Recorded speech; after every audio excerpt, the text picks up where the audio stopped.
Hello friends, in this video we are learn about important English vocabulary used in daily life with the help of etymology. आज का हमारा first word है geology. It's mean study of earth composition. Earth की study को हम geology कहते हैं. Geology are form by two different root words. First is geo, it's mean earth, and second is logos, it means science or study. So geo plus logos is geology. और जो geology में practice करता है उसे geologist कहते हैं. Now next word is geometry. It's mean measurement of figure. जो figure को मेजर करने के लिए जो अध्याय होता है उसे जियोमेट्री कहते हैं.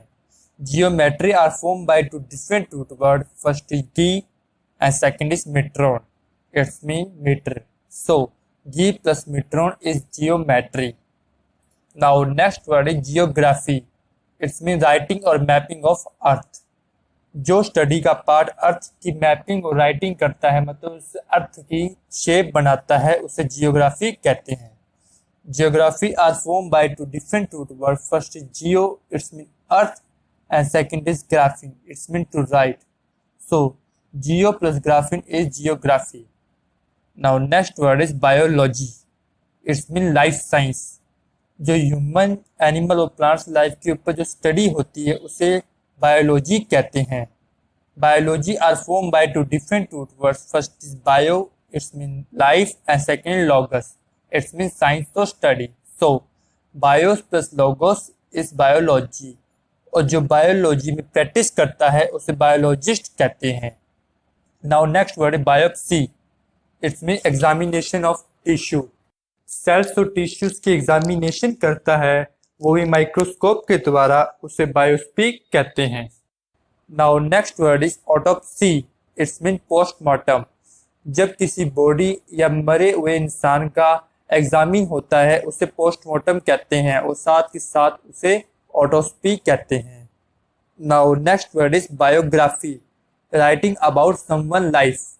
जब कोई इंसान किसी दूसरे इंसान की लाइफ के बारे में लिख रहा होता है उसे बायोग्राफी कहते हैं.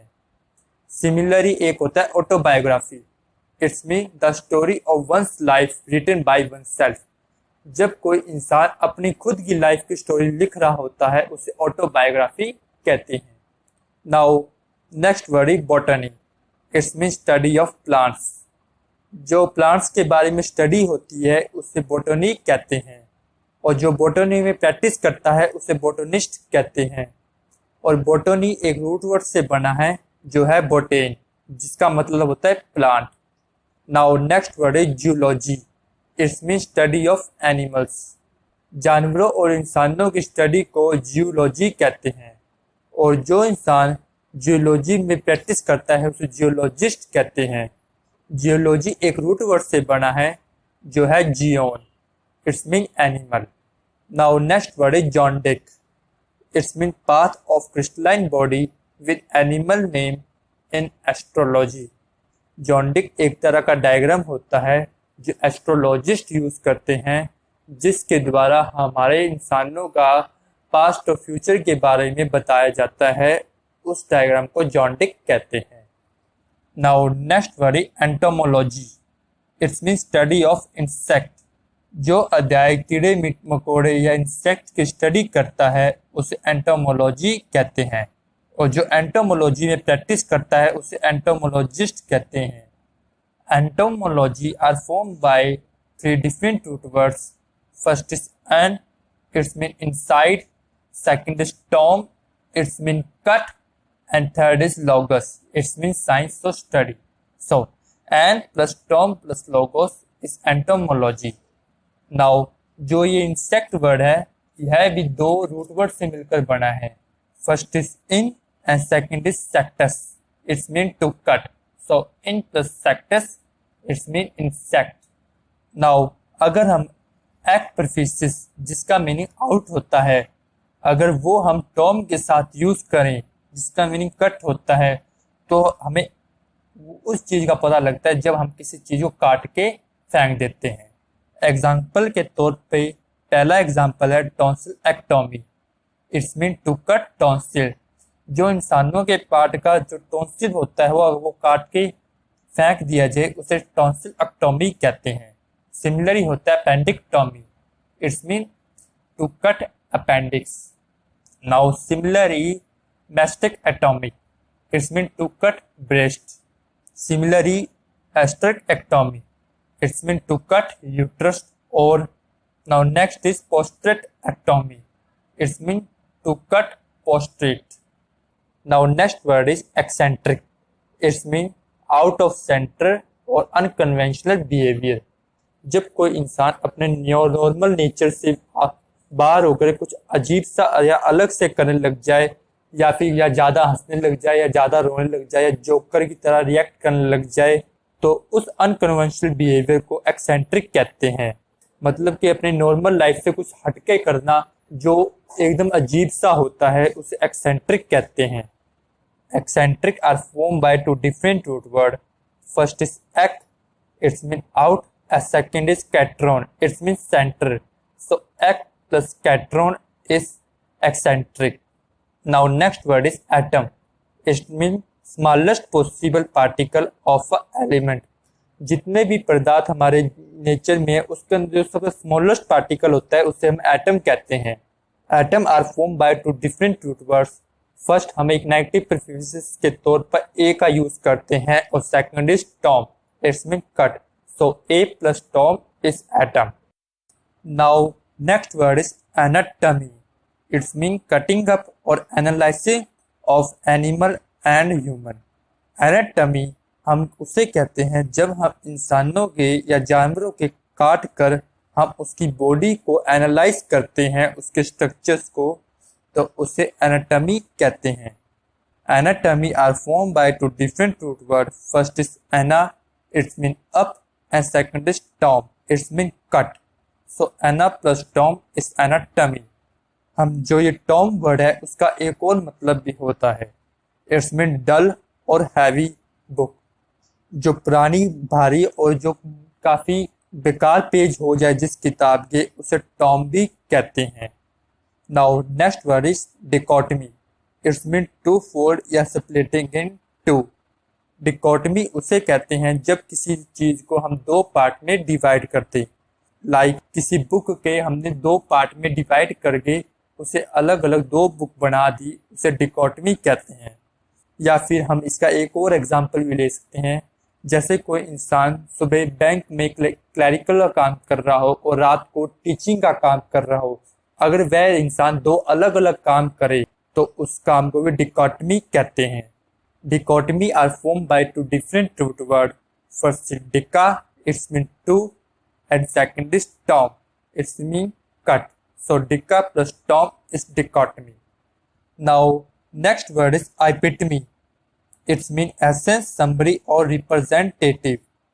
Epitome उसे कहते हैं जब हम किसी चीज़ को समरी या एसेंस में बताते हैं, किसी का सार बताते हैं, तो उसे एपिटमी कहते हैं। Epitome are formed by two different root word. First is epi, it's mean on या upon, and second is tom, it's mean cut. So IP plus tom is epitome. Now next word is philology. It's mean study of language. जो different language की study होती है उसे हम philology कहते हैं, और जो फिलोलॉजी में प्रैक्टिस करता है उसे हम फिलोलॉजिस्ट कहते हैं। और philology are form by two different root word. First is feeling, it's mean love, and second is logos, it's mean study और word. So feeling plus logos is philology. Similarly philologist को हम दो और नाम से भी जाना जाता है। First is linguist and second is semanticist, जिसका मीनिंग भी वर्ड और उनके मीनिंग्स के बारे में स्टडी करना ही होता है। नाउ अब हम कुछ और ऐसे वर्ड जानेंगे जो फीलिंग से रिलेटेड है, मतलब लव से रिलेटेड है। First is philander, it's mean promiscuous या मल्टीपल सेक्सुअल अफेयर।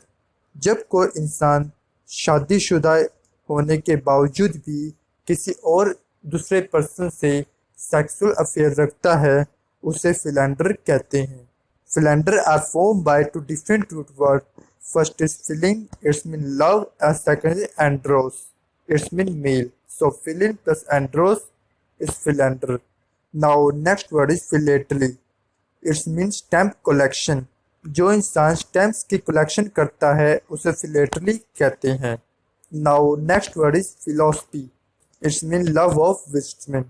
फिलोसफी हम उसे कहते हैं जो हमें हमारे विजडम्स के दर्शन कराती है, उसे हम फिलोसफी कहते हैं.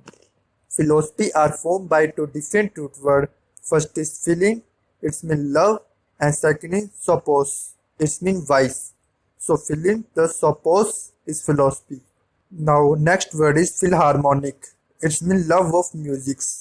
जो संगीत से प्यार करते हैं उसे philharmonic कहते हैं. Philharmonic are formed by two different root word. First is feeling, it's mean love, and second is harmonia, it's mean harmony. So feeling plus harmonia is philharmonic. Now next word is Philadelphia. It's mean city of brotherly love.